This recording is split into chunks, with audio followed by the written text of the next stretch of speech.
JM? Ikaw ba si Utoy?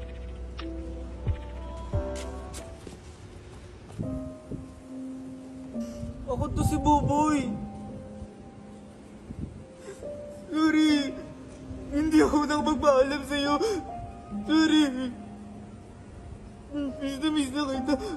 Walang araw na hindi kita iniisip. Naalala ko tuwing naglalaro tayo ng papel na aeroplano. Sorry.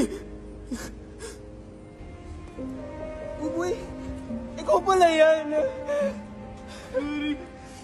Di mo ba alam kung ilang beses ako nung gumagawa ng papel? Nagpapakalaro na lang ng papel. Iniisip kita eh. Hindi kita makalimutan. Miss na kita.